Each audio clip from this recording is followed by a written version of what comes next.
咁好難得嘅就係咧，喺深圳都可以買到有咁大面積嘅花園洋房啦。過嚟龍崗呢邊睇個別墅盤，佳兆業嘅水岸新都。咁今日睇嘅呢一套咧，房產面積係200幾平嘅，但係實用面積係超過咗有1000平，而且咧門口仲要帶有一個私家車位，坐北向南嘅，所以咧我哋門口呢邊嘅光線超級好。咁我哋首先睇嘅係1樓呢個位置，整體咧就係客廳同餐廳。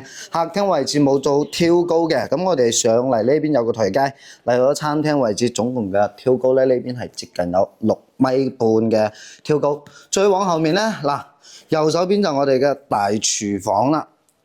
咁呢個廚房咧空間好實用嘅，咁對面呢邊咧。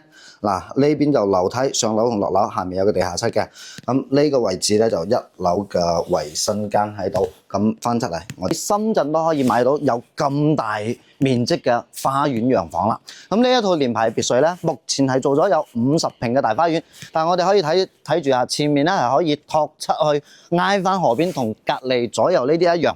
拓出去之後咧，接近有成70個平嘅大花園。咁我哋依家落去地下室搞一揼。咁我哋依家落到嚟嘅係負1樓，其實呢度咧主要係作為一個娛樂室嘅 KTV 或者麻雀房都 OK。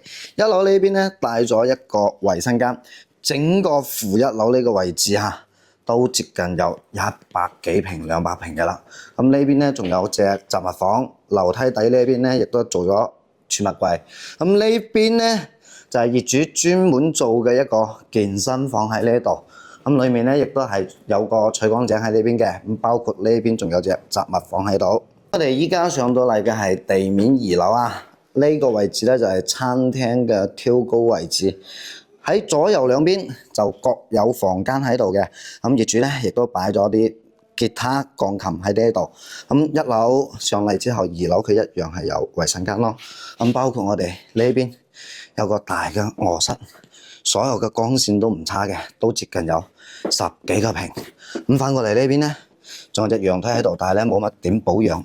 喺呢度咧就可以睇到花園嘅景觀。喺餐廳嘅右側呢邊咧，就做咗有2隻房喺呢度嘅。呢2隻房咧就南向，比啱先嗰隻就細少少，但係都有10幾個平嘅面積。咁過嚟呢邊咧就係一隻兒童房啦，留翻俾細路仔，又夠溫馨，裝修基本上都拎包入住。上到嚟咧，呢度咧就3樓，屬於頂樓嘅位置。咁所有嘅房間咧，其實做嘅房係有啲多噶。咁呢邊仲有個儲物間喺呢度嘅。咁呢隻房咧帶咗個北向嘅陽台，呢隻陽台好大嘅喎，嗱可以一路連過去。咁我哋再睇睇中間呢邊。咁喺原本餐廳挑高位置嗰度咧，2樓係冇房嘅，但係上嚟3樓呢邊亦都做咗隻書房喺呢一度。咁呢邊咧最後一隻房。南向嘅大主臥啊，呢隻房啊真係夠晒大啦！衣帽間、洗手間、浴缸全部都做好晒，而且咧陽台係南向嘅，呢個光線真係猛，陽台亦都足夠大。覺得呢一套房咧實用率係比較高嘅，地下1層，地面有3層，實用率係真係接近有過千平嘅。咁呢個位置咧喺水岸花都嘅1期佳兆業嘅物業嚟嘅。咁最早期嗰時13年就已經開發啦。以前冇地鐵，依家就多咗一條地鐵3號線嘅新生站喺呢邊，亦都可以直接可以去到福田口岸附近。咁開車翻到市區咧，其實都係大概45分鐘到60分鐘之間嘅啫。咁難得喺1000萬以內。我正常嚟講呢套應該係700零萬就可以攞落嚟嘅一套獨立屋啦，亦都係我哋嘅連排中間位別墅。興趣嘅朋友咧可以點個關注。